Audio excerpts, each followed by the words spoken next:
आप सभी का अपना YouTube चैनल MK एग्ज़ाम में स्वागत है। तो चलिए दोस्तों, आज का जो वीडियो होने वाला है वो सामाजिक विज्ञान के ऊपर आप लोगों का जो 9 क्लास के 28 जून को जो दूसरी पाली की जो परीक्षा है, सेकंड टर्म की जो परीक्षा है, उसमें से जो क्वेश्चन आएगा आप लोगों के लिए इस वीडियो में मैंने इम्पोर्टेंस जो क्वेश्चन है उसके बारे में मैंने बताया हूँ आप लोगों को। तो आप लोग वीडियो को अंत तक देखिएगा, बिल्कुल स्किप नहीं कीजिएगा।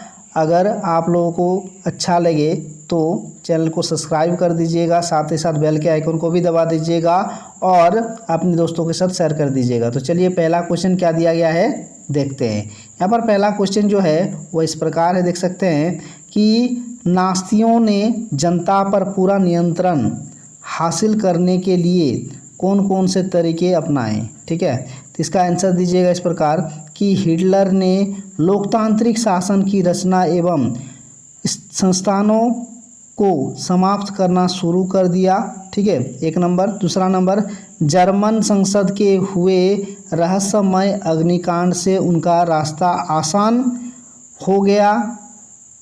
28 फरवरी 1933 को जारी अध्यादेश के माध्यम से अभिव्यक्ति, प्रेस एवं सभा करने की आज़ादी छीन ली गई।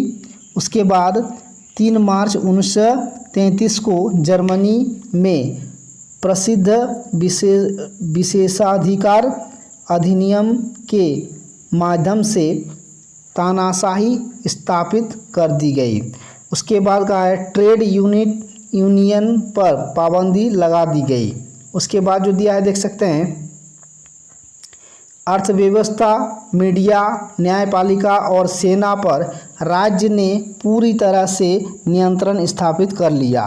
उसके बाद जो दिया है, पूरे समाज को नास्तियों के हिसाब से नियंत्रण स्थापित करने के लिए सुरक्षा दस्ता संगठित किए गए। ठीक है, इस प्रकार आप इसका आंसर दीजिएगा, आपको पूरा नंबर मिलेगा। इसमें जो कहा गया था वह आपका क्या क्वेश्चन में कहा गया था कि नास्तियों ने जनता पर पूरा नियंत्रण हासिल करने के लिए कौन कौन से तरीके अपनाए। तो इस प्रकार आप उसका आंसर दीजिएगा, आपको पूरा नंबर मिल जाएगा। नेक्स्ट क्वेश्चन आप देख सकते हैं, यहाँ पर क्या दिया गया है 16 नंबर में। यहाँ पर जो दिया है, निम्नलिखित पर टिप्पणी लिखिए। तो ये क्या है, पहला जो है आपका वह है न्यूनतम समर्थित कीमत।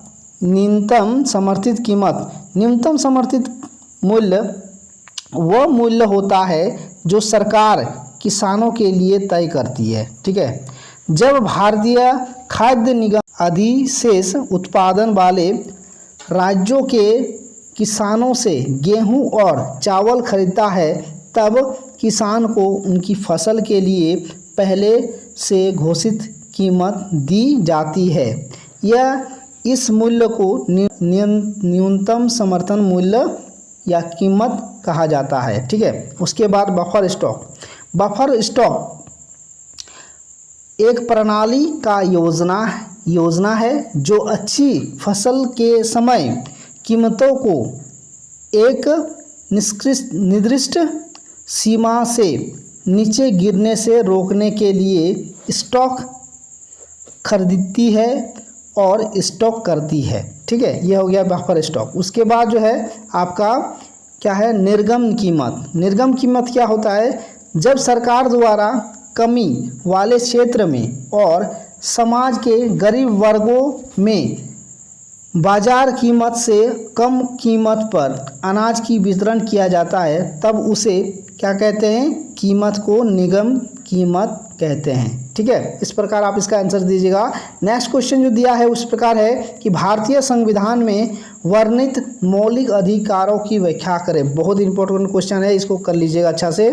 कि देखिए इसमें जो दिया गया है, भारतीय जो संविधान में मौलिक अधिकार क्या क्या दिया गया है, इसका व्याख्या करना है। तो मौलिक अधिकार होता क्या है जान लीजिएगा। समानता का अधिकार एक होता है। समानता का अधिकार जो मौलिक अधिकार हम लोग कहते हैं का अर्थ है कि संविधान भारत की जाति, वर्ण, जन्म, नस्ल, लिंग, जन्म स्थान आदि आधार पर राज्य के किसी भी नागरिक के साथ भेदभाव नहीं करेगा।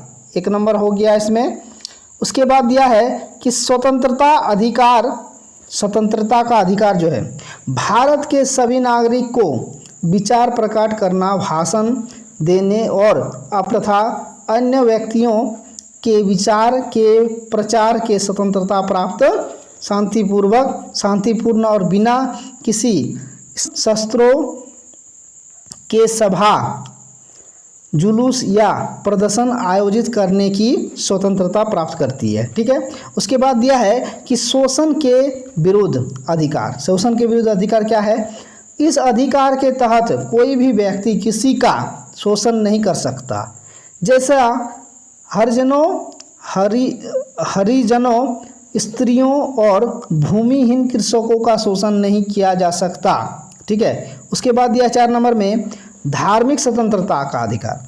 धार्मिक स्वतंत्रता का अधिकार यह है, यहाँ प्रत्येक व्यक्ति को अपना धर्म का प्रचार प्रसार करने की अधिकार प्राप्त है। कोई भी व्यक्ति किसी भी धर्म का मान सकता है, उसे अपना धर्म चुनने का अधिकार प्राप्त है। ठीक है, उसके बाद कहा गया है, देख सकते हैं कि संपत्ति का अधिकार। उसके बाद संपत्ति का अधिकार क्या दिया गया है? भारतीय संविधान द्वारा नागरिकों को संपत्ति का अधिकार दिया गया है। किसी व्यक्ति को उसके संपत्ति से अलग नहीं किया जा सकता।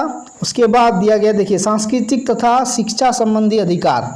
यहाँ पर कहा जा रहा है इसके बाद कि भारत के सभी नागरिकों को संस्कृति और शिक्षा संबंधी अधिकार प्रदान किए गए हैं। नागरिकों के प्रत्येक वर्ग को अपने भाषा, लिपि और संस्कृति को सुरक्षित रखने का अधिकार दिया गया है। उसके बाद कहा है संवैधानिक उपचारों का अधिकार। इस अधिकार का यह अर्थ है कि नागरिक अपने अधिकारों को लागू करने के लिए सर्वोच्च न्यायालय या उच्च न्यायालय की शरण ले सकता है। इस प्रकार जो अधिकार दिया गया है वह भारतीय संविधान में यह अधिकार हम लोगों को दिया गया है। कहा जा रहा है कि भारतीय संविधान में वर्णित मौलिक अधिकार को व्याख्या करें, तो इसका आप इस प्रकार व्याख्या कर सकते हैं मौलिक अधिकार का। नेक्स्ट, यहाँ पर जो नेक्स्ट क्वेश्चन दिया गया है इस प्रकार देख सकते हैं कि शीत ऋतु की अवस्था एवं उनकी विशेषता बताएं। तो इसका आंसर दीजिएगा इस प्रकार कि शीत ऋतु की अवस्था एवं उनकी विशेषताएं निम्नलिखित है। 1 नंबर, दिन गर्म और रातें ठंडी होती है। दूसरा नंबर, शीत ऋतु नवंबर से आरंभ होकर फरवरी तक रहती है। तीसरा नंबर, शीत ऋतु में तापमान दक्षिण से उत्तर की ओर बढ़ने पर घटता है। उसके बाद भारत में उत्तर पूर्वी व्यापारिक पवनें प्रभावित होती है। इनके कारण कुछ मात्रा में वर्षा तमिलनाडु के तट पर होती है। ठीक है, उसके बाद दिया गया देख सकते हैं, शीत ऋतु में आसमान साफ, तापमान का आर्द्रता कम और पवनें शिथिल तथा परिवर्तित होती है।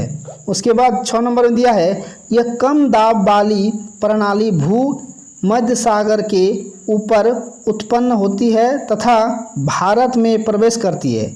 परिणाम स्वरूप शीतकाल में वर्षा होती है तथा पर्वतों पर हिमपात होता है। इस प्रकार आप इसका आंसर दीजिएगा। आप लोगों के लिए बहुत ही इंपॉर्टेंट होगा ये वीडियो, आप लोग अंत तक देखिएगा। और अगर आप लोगों को अच्छा लगे तो चैनल को जरूर सब्सक्राइब कर दीजिएगा और दोस्तों के साथ शेयर कर दीजिएगा। तो चलिए फिर मिलते हैं अगली वीडियो में। थैंक यू, धन्यवाद, जय हिंद।